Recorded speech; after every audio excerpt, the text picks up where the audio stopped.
It's been a long time, Snake. I should have known you were behind this, Colonel. Snake, straight to the point as always. What do you want from me? I just invited you here so we could have a talk. Invited?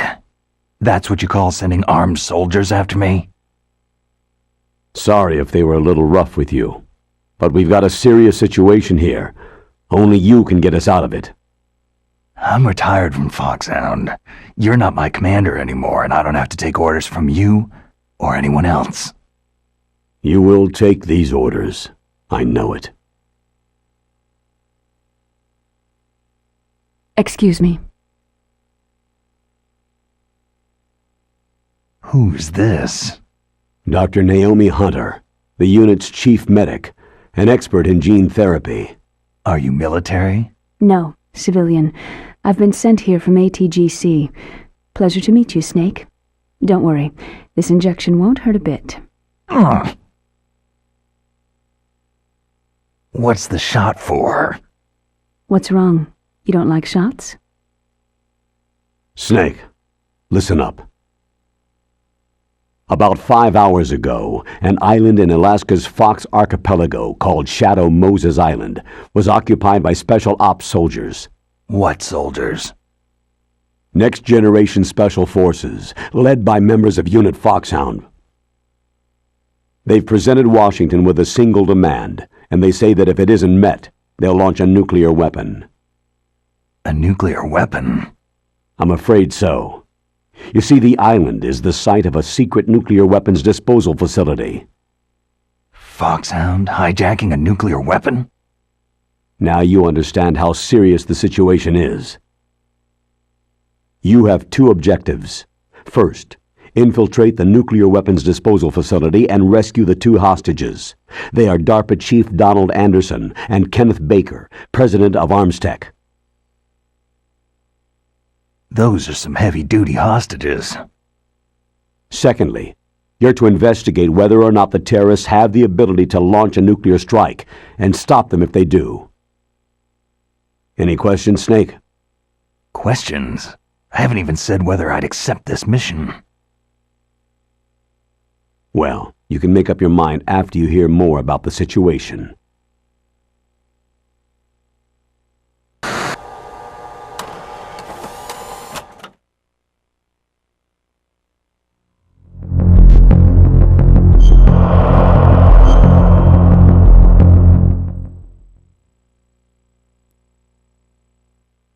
Tell me about the nuclear weapon disposal facility.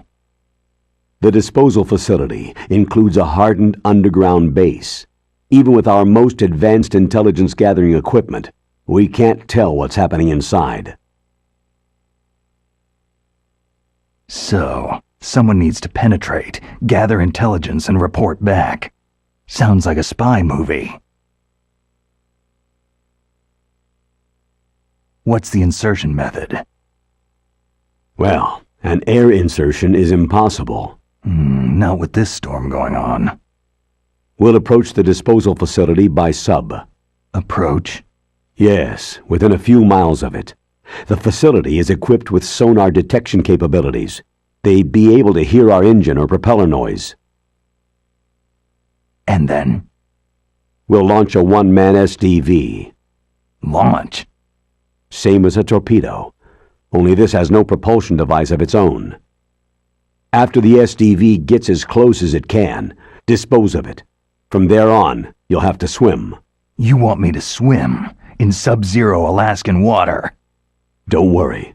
That suit represents the latest advances in polythermal technology. The nuclear weapons disposal facility covers the whole island. I'll instruct you by codec after you reach your target. Anyone going with me?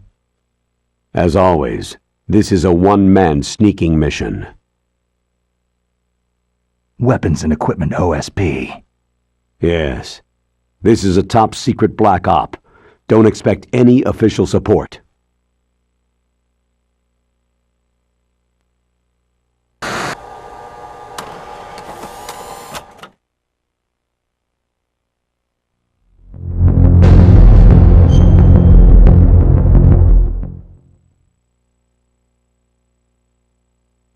What's the time limit? 24 hours. They say they'll launch after 24 hours. Do they say what the target will be? So far, they haven't mentioned the target. When did the countdown start? 5 hours ago.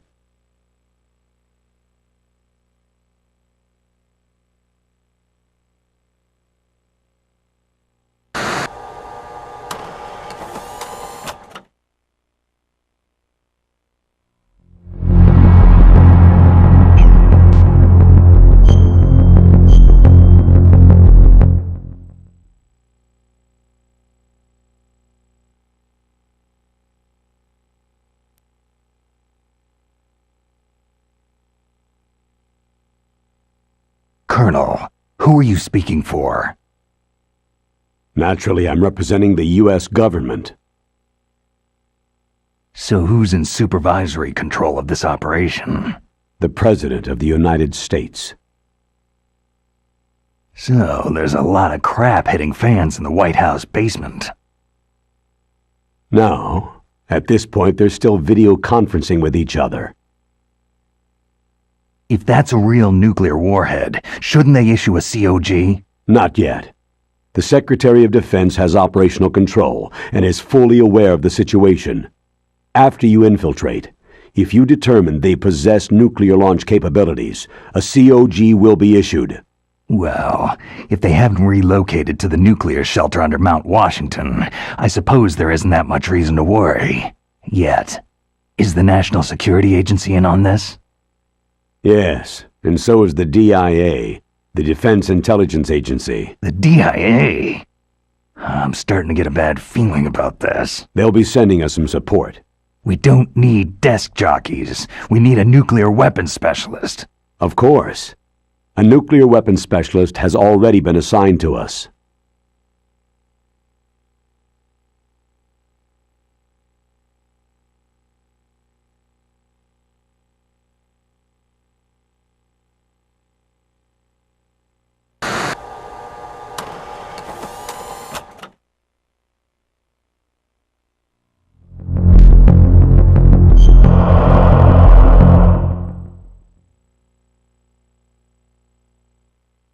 We need backup from a specialist. I'm just an amateur when it comes to nuclear weapons. I know. That's why I've requested the assistance of a military analyst named Nastasha Romanenko. She'll be providing you backup by codec.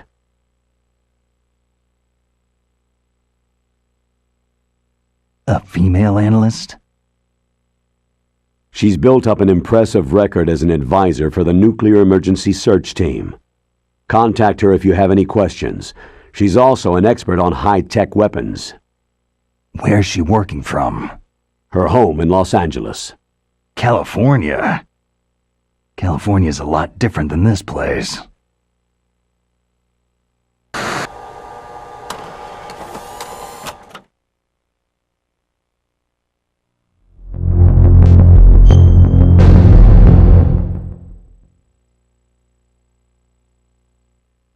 Colonel, you're retired. Why are you involved in this? Because there aren't many people who know Foxhound as well as I do. Is that the only reason? I've been soldiering for a long time. I don't know anything else. I guess even though I'm getting a little old, I still love to be in the field. Colonel, you're a lousy liar. Tell me the real reason.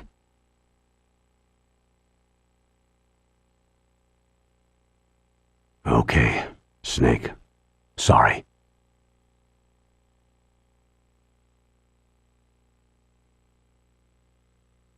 I'll be frank. A person very dear to me is being held hostage. Who is it?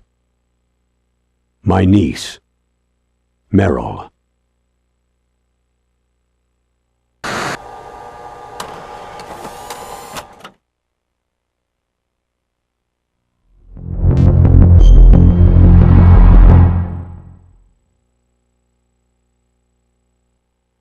What was your niece doing there?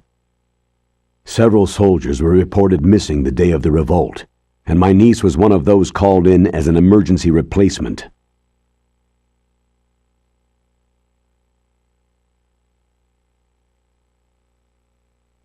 She looks like you. She's my little brother's girl. He died in the Gulf War, and since then I've been watching after her. A personal motive, Colonel.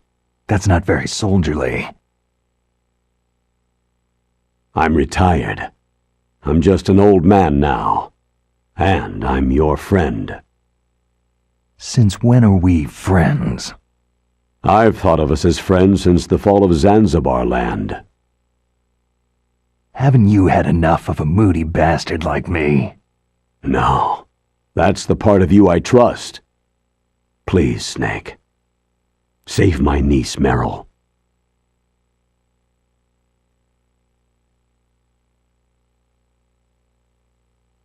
All right, but I have 2 conditions. Name them. 1. No more secrets between us. I want complete disclosure at all times. And 2, I'll only accept orders directly from you, Colonel. No cutoffs involved, okay? Agreed. That's why I was called. But one thing. What?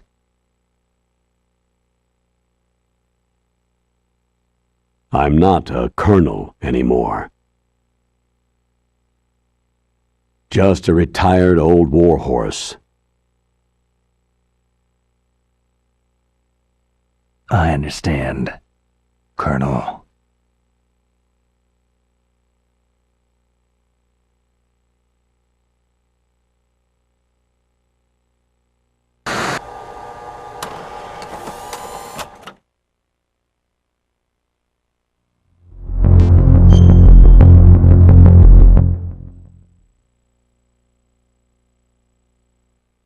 That doctor, is she part of this operation too? She was in charge of Foxhound's gene therapy. She knows more about those men than anyone else. So, she's used to seeing men naked. Make no mistake, I'm not a nurse, I am a scientist. By the way, what was that injection for? It's a combination of nanomachines and an anti-freezing peptide so that your blood and other bodily fluids don't freeze, even at subarctic temperatures. Nanomachines? Not just one kind either. There are different types which will replenish the supply of adrenaline, nutrition, and sugar in your bloodstream. Now I don't have to worry about food. I also put some nootropics in there. Say what?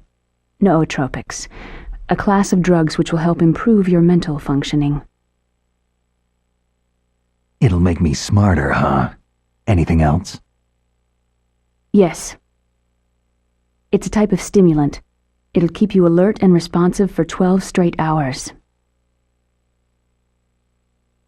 That was quite a cocktail. Anything else in there? Those nanomachines will also keep your Codex batteries charged up.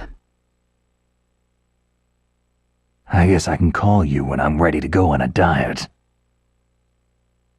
You're welcome.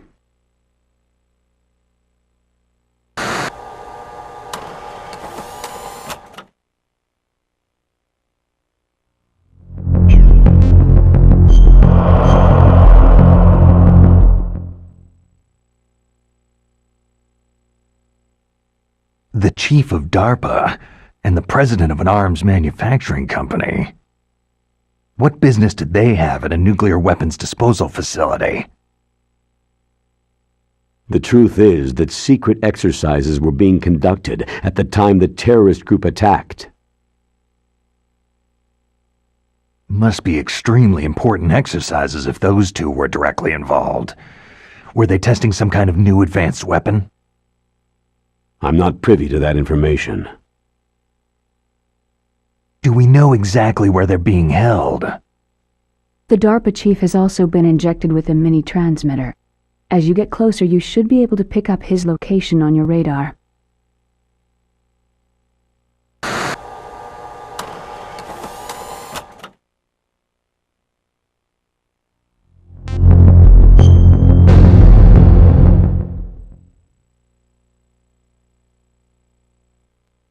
Do they really have the ability to launch a nuclear missile?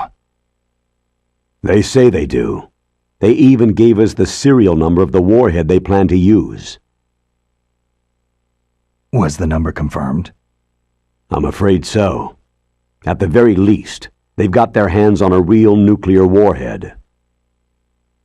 Isn't there some kind of safety device to prevent this type of terrorism? Yes. Every missile and warhead in our arsenal is equipped with a PAL, which uses a discrete detonation code. PAL? Permissive Action Link. The safety control system built into all nuclear weapon systems. But even so, we can't rest easy. Why not? Because the DARPA chief knows the detonation code. But even if they have a nuclear warhead, it must have been removed from its missile. All the missiles on these disposal sites are supposed to be dismantled.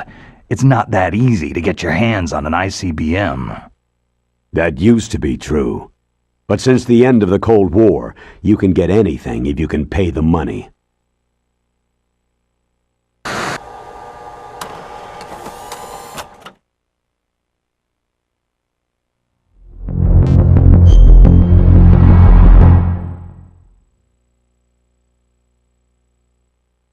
How well armed are these terrorists?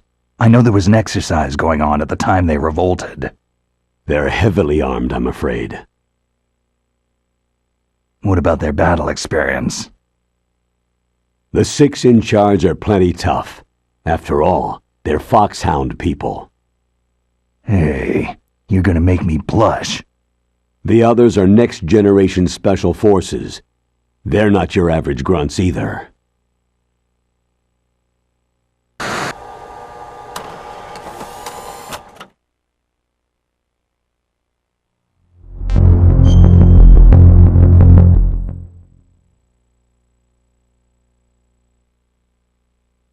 So what exactly are they demanding?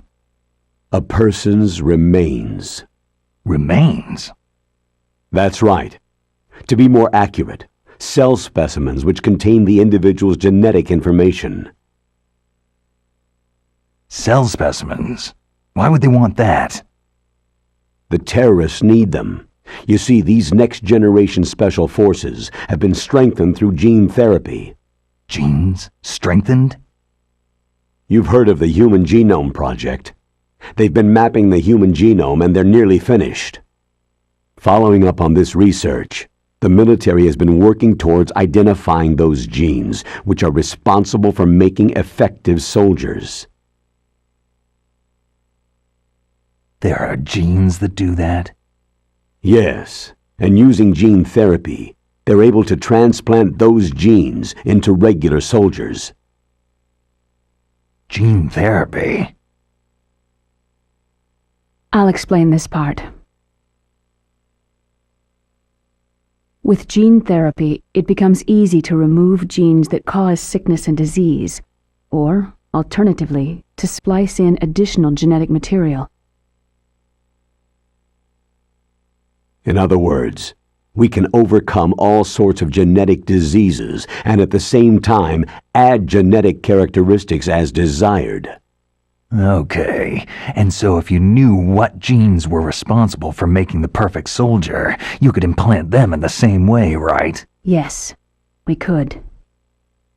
But it all depends on being able to isolate and identify those soldier genes.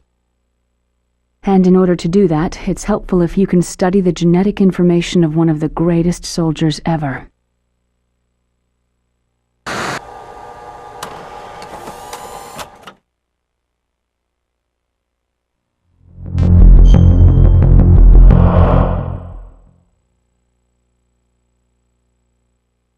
One of the greatest soldiers ever. The man they called the greatest warrior of the 20th century. You don't mean Big Boss? That's right. We've been working feverishly to identify the genes responsible for his incredible combat skill. So far, we've discovered about 60 of the so-called soldier genes.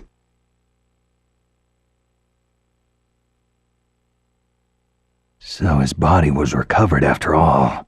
Yes, and his cells have remained frozen in a cryochamber. His genetic information is a priceless treasure to mankind. Priceless to the military, perhaps. His body was burned severely, but it was possible to restore his DNA profile from just a single strand of his hair. Oh, heck, it's like some kind of dinosaur theme park. And you're gonna put these genes into soldiers? Yes. We'll use a process that I discovered called gene targeting.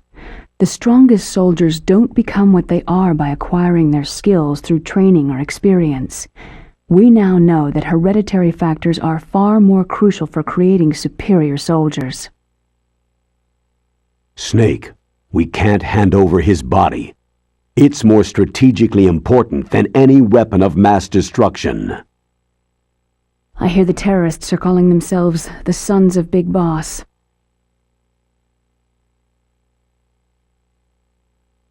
The Sons of Big Boss.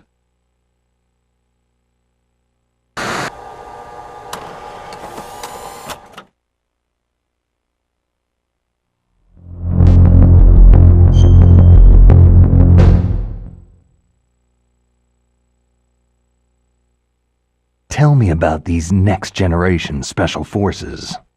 They started out as an anti-terrorist special ops unit, made up of former members of biochem units, technical escort units, and the nuclear emergency search team. Their purpose was to respond to threats involving next-generation weapons of mass destruction, including NBC weapons. Until they were added, that is. Who's they? These guys didn't start out as regular army. Looks like a pretty international group. Mercenaries? Yeah, and it gets worse. Most of them were from a merc agency that I think you're familiar with. They were part of Big Boss's private guard. And after Big Boss went down, the military just bought out all their contracts.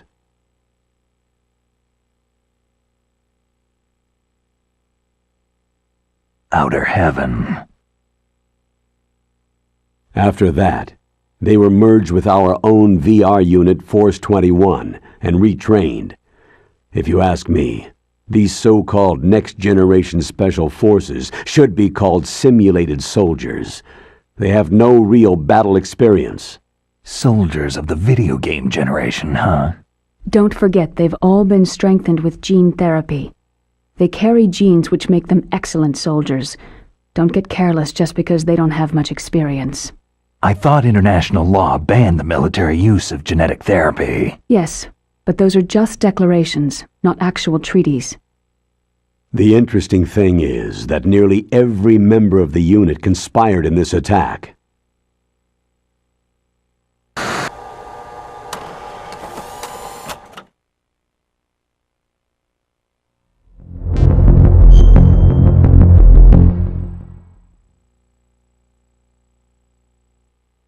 How can an entire unit be subverted to rebellion? They're calling it a revolution. Since they all went through the same gene therapy, they probably felt closer than brothers. They see the unit as their only family. The Sons of Big Boss.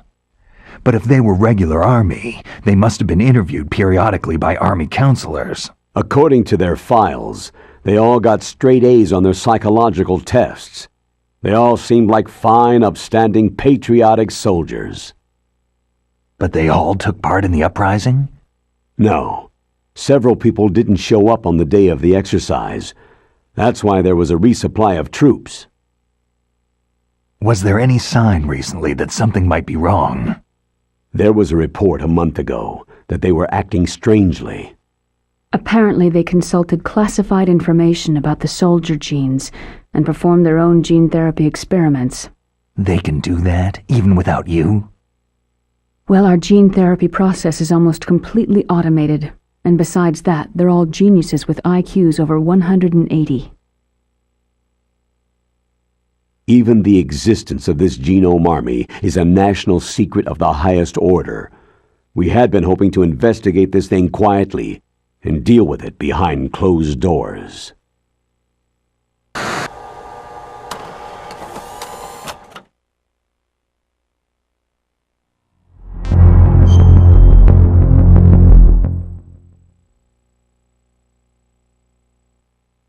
High-Tech Special Forces Unit Foxhound, your former unit, and one that I was the commander of.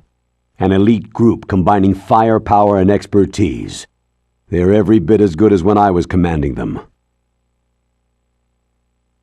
So they're still around. There are 6 members of Foxhound involved in this terrorist activity. Psycho Mantis, with his powerful psychic abilities. Sniper Wolf, the beautiful and deadly sharpshooter. Decoy Octopus, master of disguise.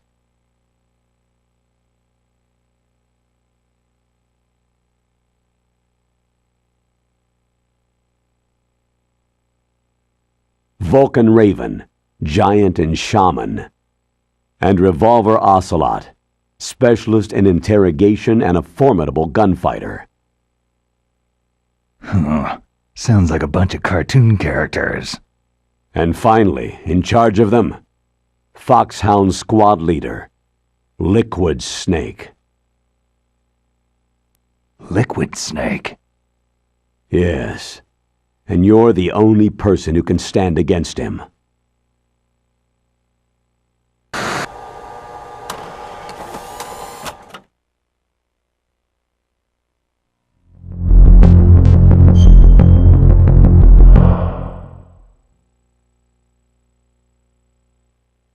Liquid Snake?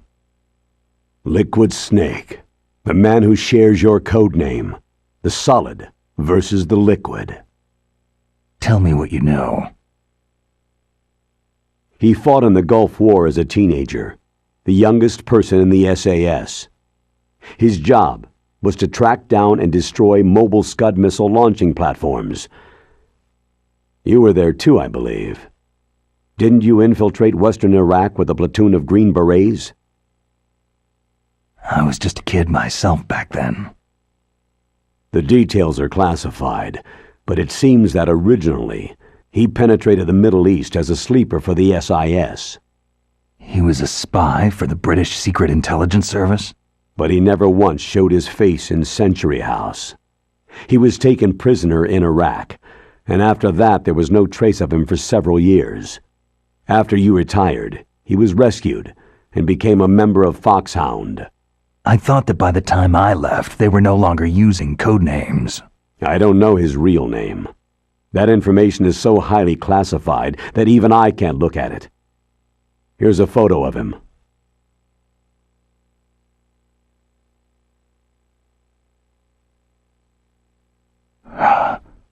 Pretty shocking, huh? His skin tone is different, but otherwise, you two are exact duplicates. I have a twin? I don't know the details, but it seems so. That's why we really need you for this mission. You're the only one who can beat him. Now that I've met you, I know. You've got something that he doesn't. Why don't I find that thought more comforting?